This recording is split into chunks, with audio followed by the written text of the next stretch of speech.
So today's topic will be on pterygoid implants. Before getting into the pterygoid implants, I would like to just inform everyone that the particular presentation is pertaining to rehabilitation of the edentulous maxillary arch for a restoration of all the teeth in the maxilla. So I'm Dr. Bhushan Gaikwad, MDS Prosthodontics. Also, I was a former reader at Siagat Dental College, and I'm associated with image 3D conversions since I think it's been more than 7 or 8 years now. I run two successful practices in Pune itself. Most of my patients are full mouth rehabilitations and dental implants. So let's just look into the challenges for restoring the maxilla. As we all know, after extraction, the sinus starts to pneumatize in its place, and that leaves us with very thin bone. Also, the quality of bone in the maxilla is really poor. Usually, it's type 3 and type 4. So, there is a major challenge as compared to the mandible. Prosthetically speaking, mandible is more forgiving for an adverse biomechanical arrangement for the implant or the prosthesis, but maxilla does not allow us that much amount of freedom. For any cases that I have a full mouth rehabilitation, especially in cases of maxilla, the Bedrosian zone classification is what I resort to. So the Bedrosian zone classification is primarily based on the radiographic overview of the patient, where we can see that the available bone that is there. Also, it helps in, also it gives us the relationship of the alveolus, the nasal floor, that is the antrum, and the size and shape and the configuration of the maxillary sinus. Now, according to this classification, the zones are divided into three parts. So we have zone 1, 2, and 3. Zone 1 is primarily between canine to canine, that is the premaxilla. Zone 2 is the premolar region, and zone 3 is the molar region. There is also a zone 4, which comprises of the zygomatic arch. Now, based on this classification, we may get different kinds of patients. Now, especially in India, we don't have a lot of bone available in the patient's mouth. So most of the times you are seeing a compromised or an atrophic maxillary jaw. In case we have bone available in zone 1, 2, and 3, that is the anterior, the premolar, and the molar region, the treatment plan would be to place 4 to 6 eggshell implants and rehabilitate the maxilla accordingly.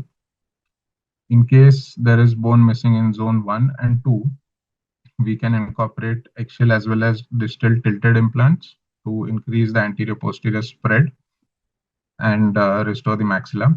In case we have only bone in the zone 1, which is in the anterior region, in that case, we place anterior axial implants and zygomatic implants along with pterygoid implants.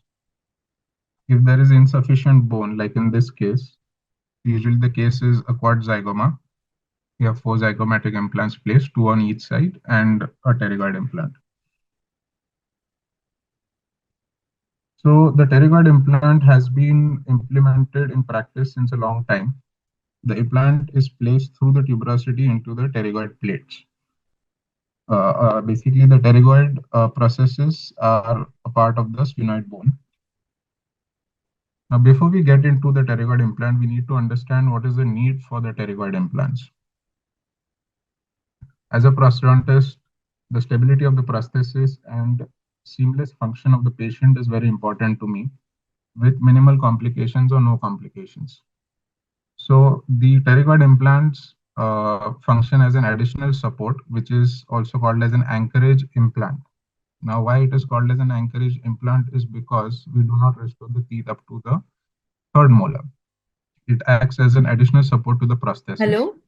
Hello. Sorry, Doc, sorry to interrupt you. I Yes. think there's some issue and all of a sudden the live has session has stopped. Can Okay. we just restart it? I don't know from where it stopped.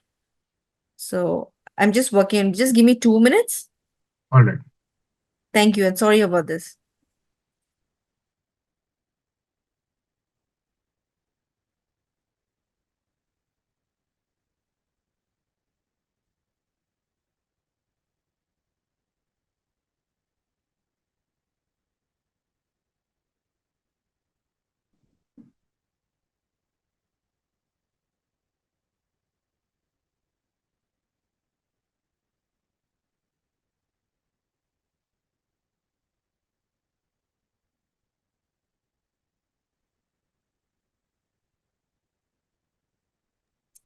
Hello, Yes. Dr. Bhushan. Yes, please can you change it to first slide, doc?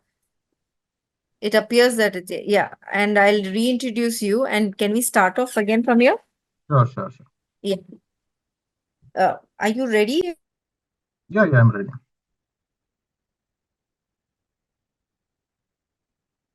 Dr. Bhushan, now? And then you started, okay? I mean, sorry, you started, then I'll introduce. Yeah, yeah, please go live.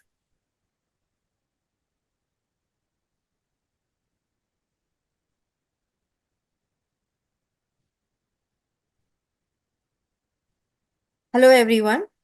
It is with great honor and enthusiasm that I welcome Dr. Bhushan, a distinguished professional who allocate an accomplishment speaks volume of his dedication and commitment to the field of dentistry.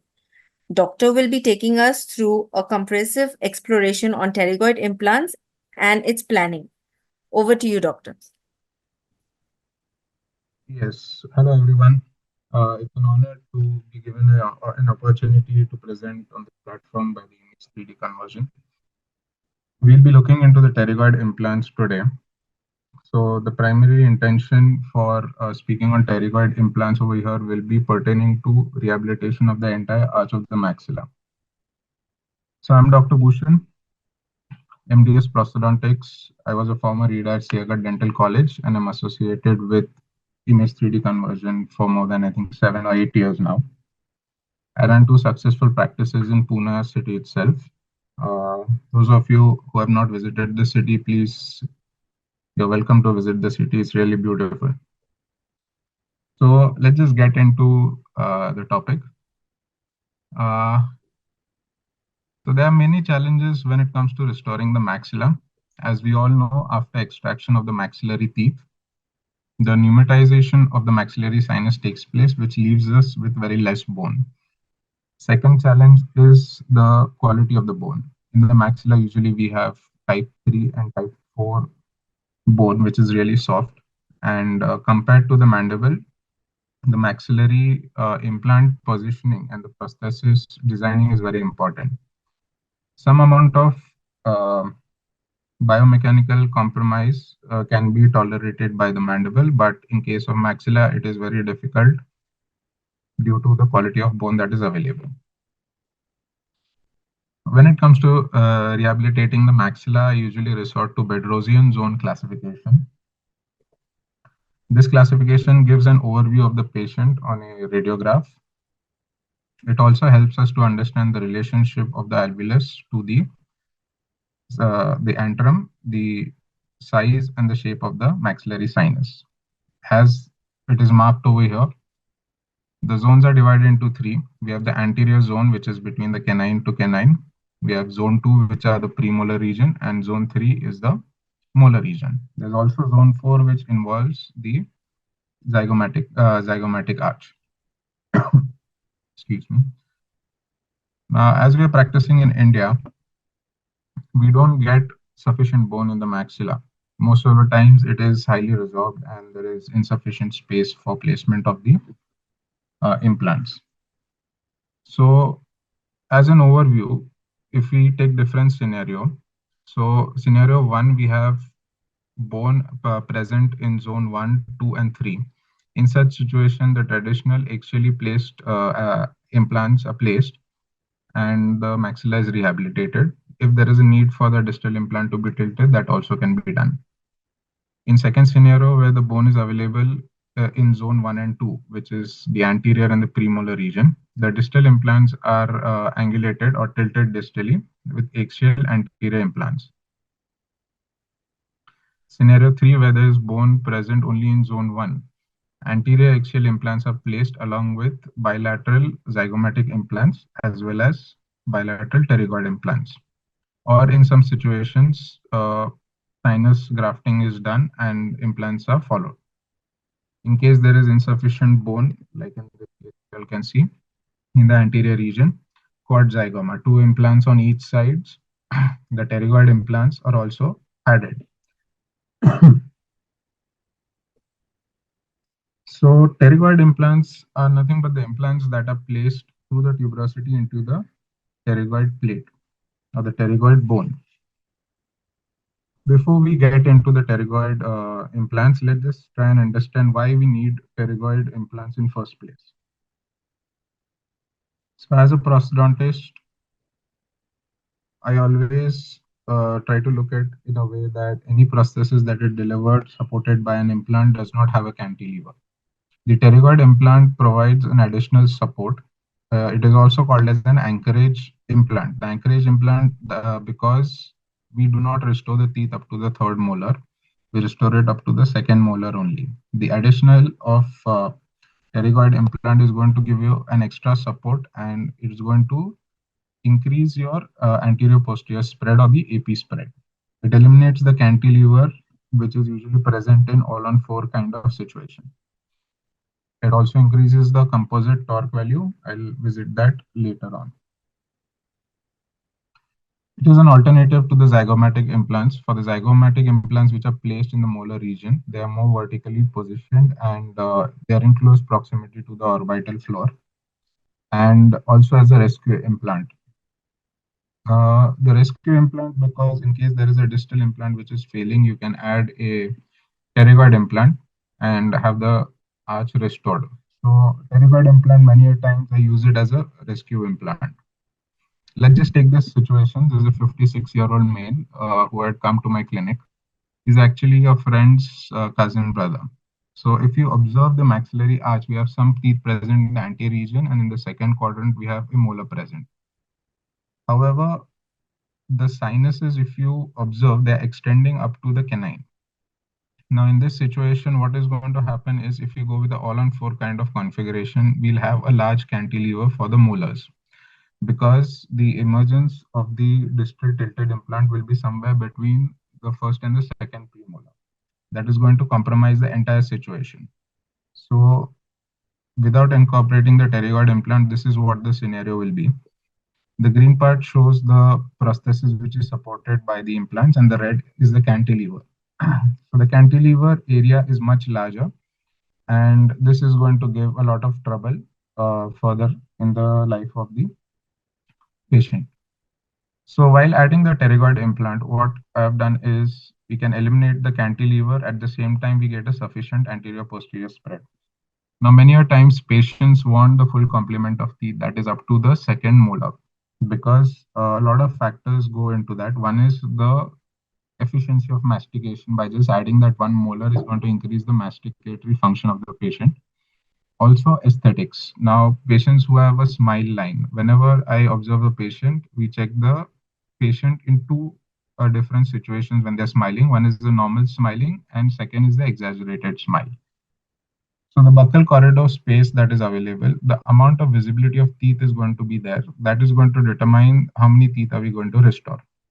If you observe in this case, the lower jaw has a lot of teeth present, almost all of them except the third molar in the third quadrant, but all the teeth are present. So it is better to restore the patients up to the second molar by adding a pterygoid implant and eliminating any kind of cantilever.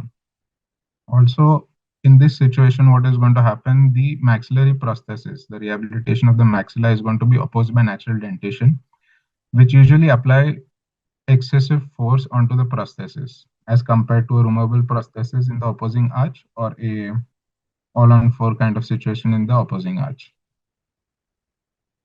Now, why do we need to eliminate cantilever?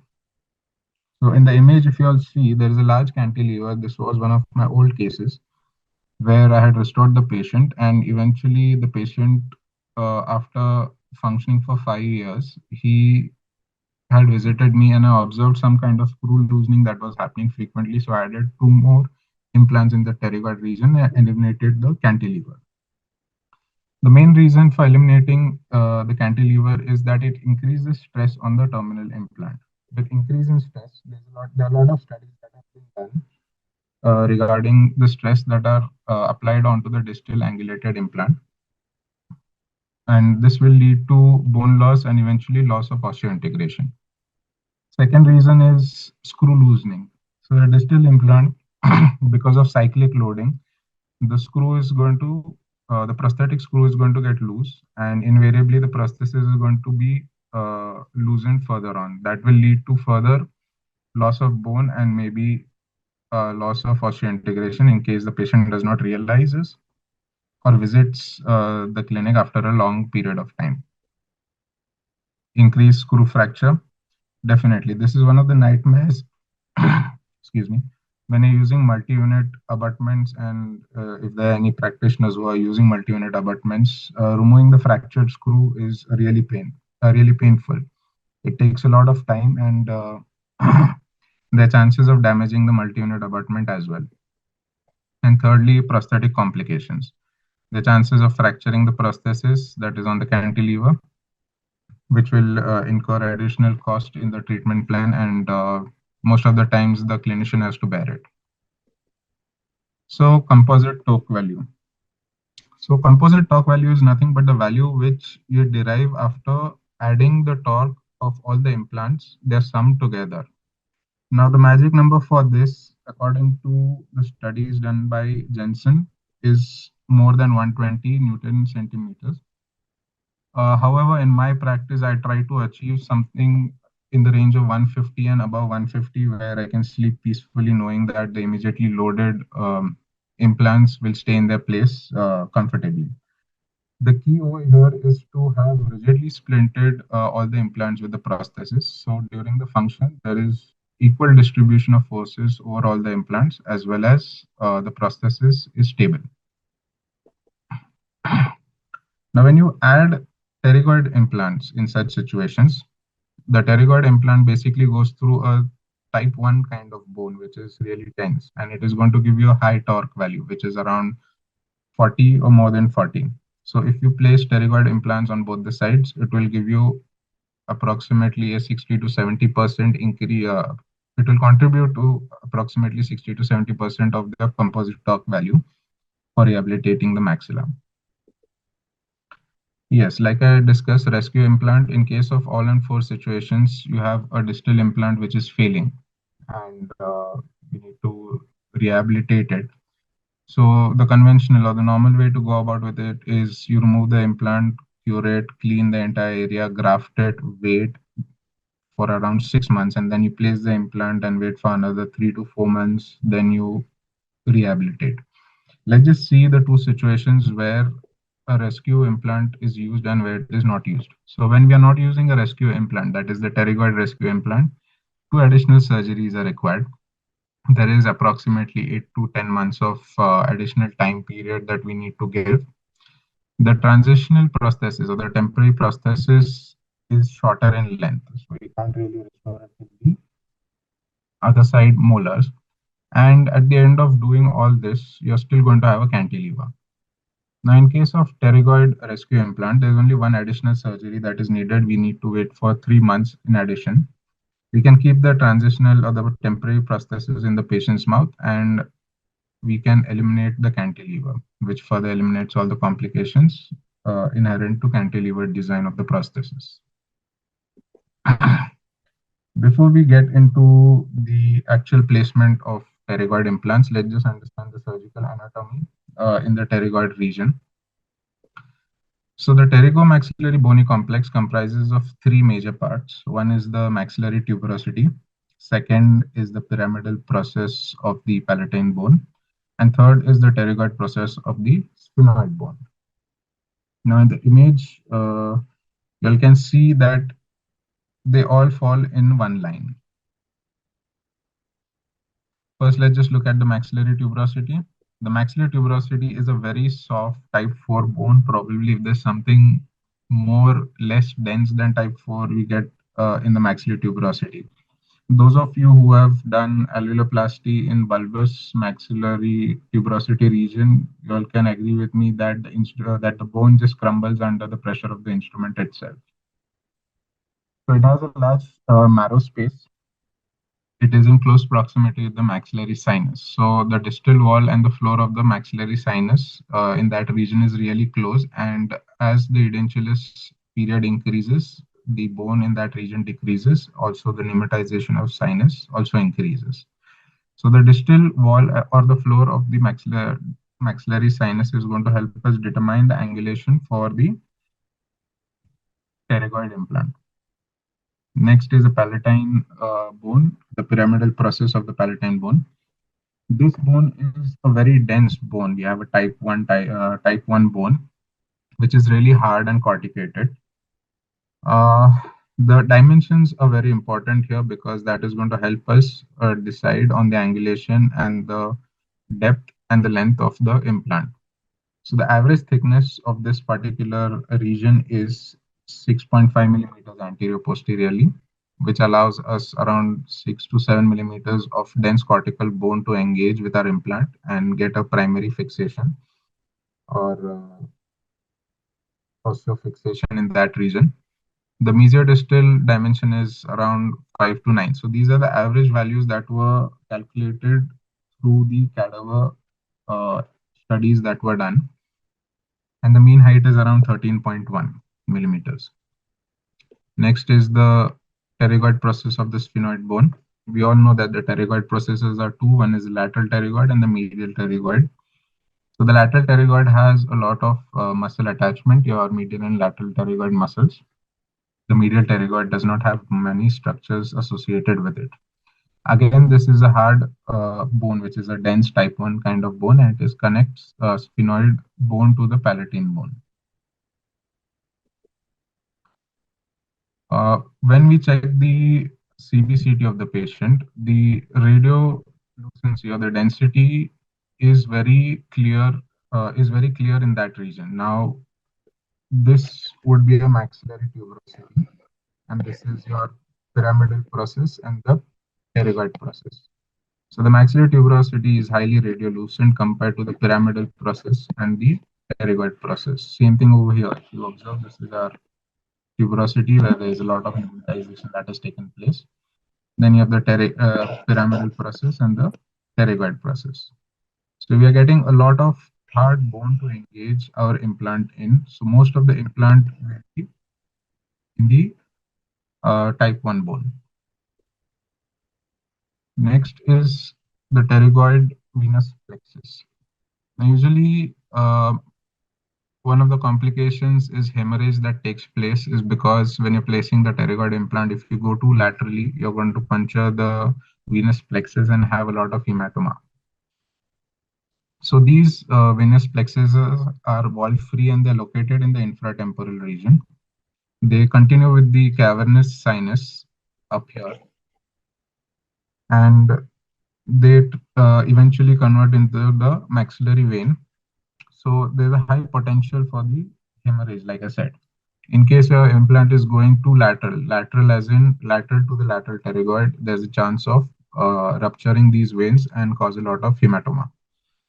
Now, even if there's a hematoma or a hemorrhage that takes place, intraorally, if there's a hemorrhage, it is easy for us to control. But in this region, it is very difficult to control, except for external ice pack and a little bit of compression. Nothing else is going to help over here. And there's a lot of blood loss that takes place in case we perforate this area. Next is the maxillary artery. When you're drilling or placing the implant in a steep vertical direction, there are chances of nicking the maxillary artery. Again, the chances of hemorrhage is high. However, it is very difficult to reach from this point to this point with your implant because the distance is too great, and that is not where we usually want to insert our implant so much inside. So we have the lateral pterygoid over here, the medial pterygoid, and the maxillary artery going here. Next is a pterygomaxillary fissure.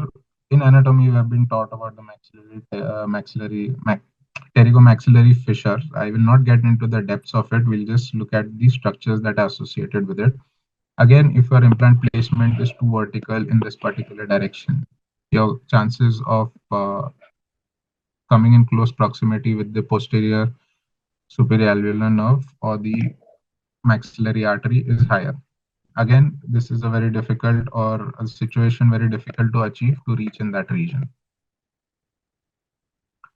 Now we'll look at the pterygoid implant insertion techniques. Before that, we'll just have a look at the angulations. One is the anterior posterior angulation and the medial lateral angulation. So usually the anterior posterior angulation is determined by two factors. One is the distal wall of the sinus, which you should always go parallel with the implant inside. And second is the position of your pterygoid complex or the pterygomaxillary bony structures. In case the floor is lower, in case the floor is lower, like in this case, the angle becomes more steep, and in case the floor is higher, the angle is more upwards. Now, the angulation at which this is placed is usually between 30 to 75 degrees, because again, depending on the anatomical structures associated over there, the angulation of the pterygoid implant is such. So all the planning that I'm talking about, it is taken for granted that a multi-unit abutment is placed to correct the angulation of the implant. Same thing over here in a 3D view. Another thing I would like to allow you all to observe is that if you start the entry point more anteriorly, you're going to have a more steeper angulation of the implant. And if you start more posteriorly, you'll be having a more vertical angulation of the implant. However, the entry point should not be between the first and the second molar. The medial lateral angulation, so we start from the buccal aspect. What I usually follow is divide the alveolar process into three parts and start from the lateral third for the insertion. Something similar to while we give a posterior superior alveolar nerve block. The average size for the implants that usually I choose is in diameter is usually 4. 4 millimeters is minimum, because if we go any narrower than that, then there is a high chance of fracturing the implant when the patient is functioning. Second is the length. Length, I choose anything above 13 millimeters. So if you're doing anything around 13 millimeters, your implant is going to be within the tuberosity and not really engaging the hard type 1 bone. So the average thickness of the pyramidal process in the target area is around 6 to 6.7 millimeters, and the average distance from the edentulous maxillary tuberosity is around 18.7 millimeters. Okay, to going on to the technique of placement of the implant. Now, placement of pterygoid implant is a blind procedure. It basically needs a lot of skill and a detailed study of the CBCT of the patient if it is available, and then only executed. If there are any freshers, I would recommend you all to undergo mentorship by an experienced clinician to understand and learn how exactly the pterygoid implants are done. So the pterygoid implants, like I said, is a blind procedure. It is mostly depending on the feel of the site when you're doing the osteotomy for the pterygoid implant. So usually in intraorally, we palpate the hamular notch. So during our UG and PG, we have been taught about the posterior palatine seal area. One of the part is the hamular notch, which we know how to palpate. So intraorally, we palpate the hamular notch, and medial to that is the hamular process. So hamular process is going to give us a rough idea about the medial angulation of the pterygoid implant. So basically, you angle your drill towards the hamular process in a upward direction, something like giving a posterior superior alveolar nerve. The insertion point is near first and the second molar region. When you're using the spade drill, the pilot drill, the sharp drill, you can easily push through the maxillary tuberosity with minimal resistance. After you push through the maxillary tuberosity, you're going to hit a hard stop. So that is, you need to feel for that hard stop. That is where your pyramidal process of the palatine bone is present, and then you drill through it. So the drilling is done throughout the full sequence. Now there are some practitioners who use osteotomes. When you're using osteotomes, we start with the sharp instrument first and go through the maxillary tuberosity. It's basically tapped with the help of a mallet. When it touches the pyramidal process, or when it is at the pterygoid region, there is a change of sound. It is a more sharp sound compared to the tuberosity. And then the implant is placed in. Now, viewing from the axial view or from the bottom of the skull, we'll see the structures that we just discussed. You have the lateral pterygoid. So this is the area that we need to be away from. Second is the medial pterygoid. Our implant should be directed in that particular angulation. Now, if you observe, or there are a lot of studies that have been done about the location of the medial pterygoid in relation to their tuberosity. So the observation is that the lateral pterygoid is usually in the same line as that of your maxillary tuberosity. So if you're drilling it straight in, there's a high chance you're going to perforate the lateral pterygoid or you're going to move outwards. As the bone is really hard while inserting the implant, you will end up slipping the implant in the infratemporal fossa. Retrieving that is again a big task, which does not allow us in our general or the clinical practice. It will need a maxillofacial oral surgeon or an OT to do that.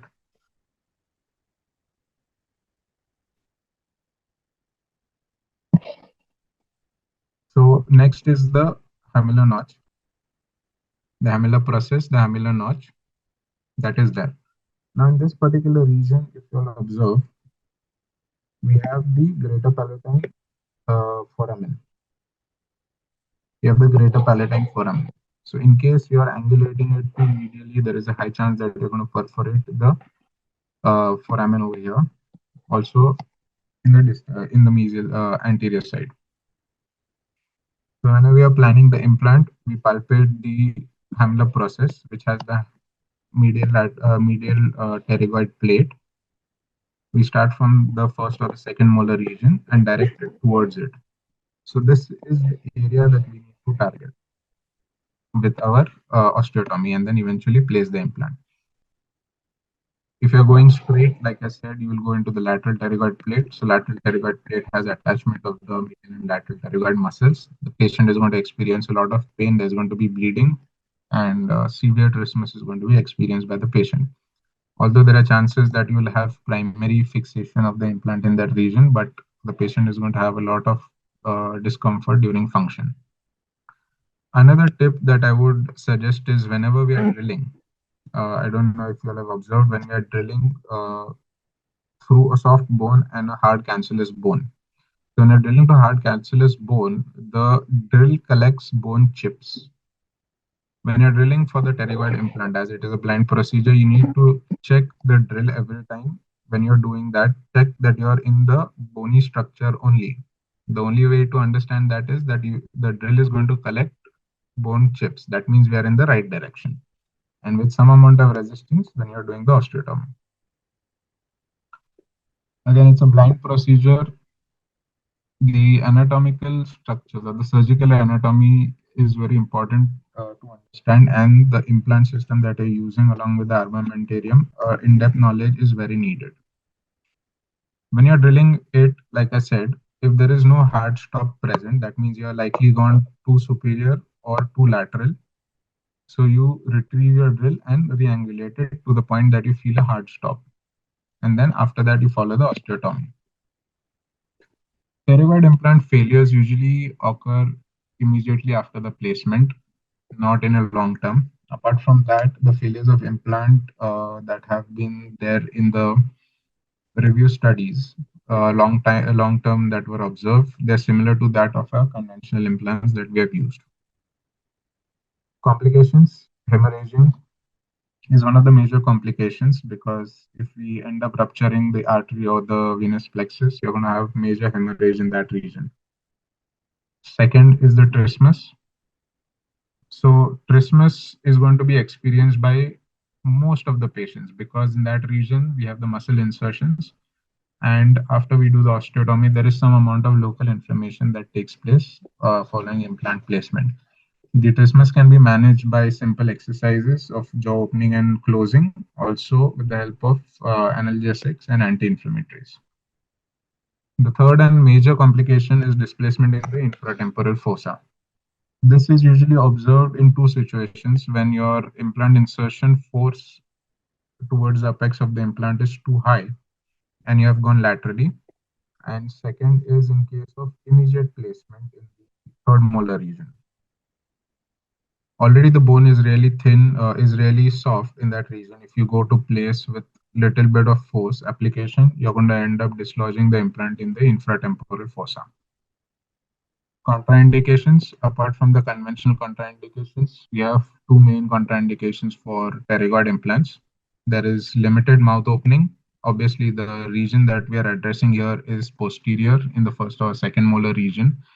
If the patient is not having adequate mouth opening, then our handpiece will not be delivered to that area, or the osteotome cannot reach that region and perform the procedure.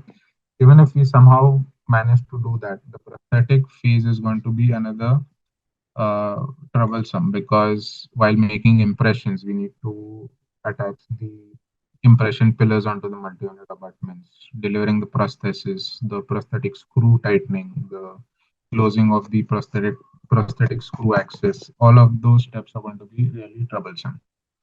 And second contraindication is impacted third molar. So usually the impacted third molar is in this region. Either it's distally angulated or mesially angulated, in anyhow. So if we are to engage through this amount of bone needs to be removed to extract the third molar. So you're not going to have sufficient bone to engage the implant in.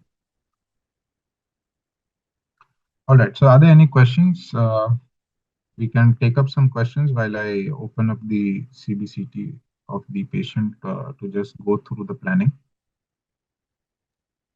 No, sir, not yet. Okay.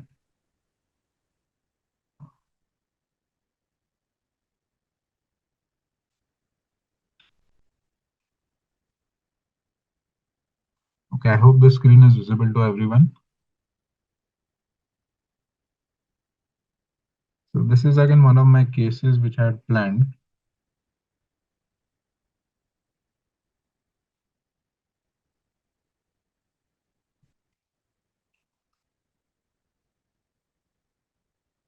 So we'll visit the 3D model in some time. We'll just have a look at the planning for the pterygoid implant, how it is done. Now we'll check the axial view for the of the maxilla. Now if you see, as we move upwards,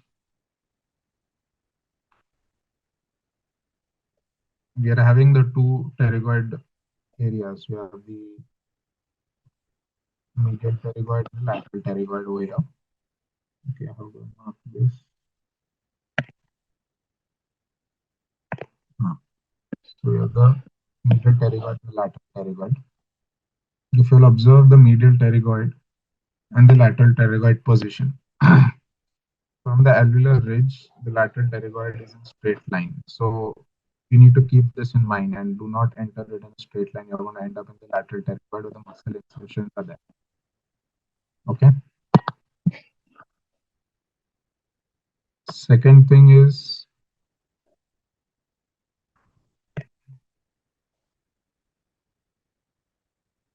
the tuberosity in that region.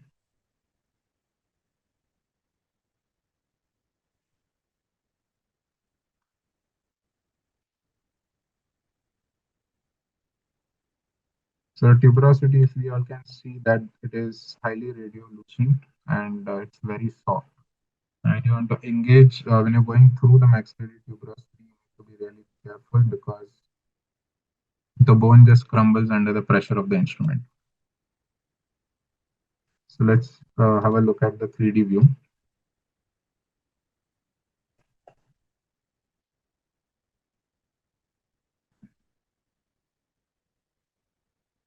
Now viewing from the base of the skull or the axial view of the 3D model,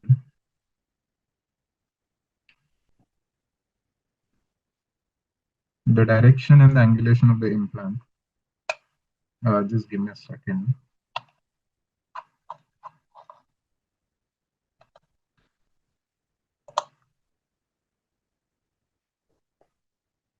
So our implant has to be medially directed, going into the medial pterygoid process or between the medial and the lateral pterygoid. As much as possible, the medial angulation is more preferred because we are eliminating the contact of any of the vital structures over here. So for this patient, like I was discussing in the initial slides, the treatment plan for the maxilla rehabilitation, this is going to be an immediate extraction and placement and loading of the prosthesis. So anteriorly we have space, but posteriorly, if you'll observe, there is no bone that is present. Mhm. Yeah. So we have the sinus lining, which is here. Same way over here. It's just the root tips are getting into the sinus. So we can't really have implants in this region. Now again, if you observe, the lower arch has almost all the teeth. There are a lot of prostheses that are present, and the patient chooses to keep them till they fail or start moving. So as a prosthodontist, as a clinician, is our duty to restore it up to the seven, which will be in this region. We will not be having any tooth over here. The prosthesis will be extending up to here. The anterior implants that are placed are in the premolar. We have the premolar, the central and lateral region, and the premolar region again. The distal premolar are angulated at approximately 30 degrees. Also, the anteriors, prefer to angle them. Uh, I prefer to angle them for one main reason is to get a longer implant in that place. Now, whenever I'm executing such cases, okay,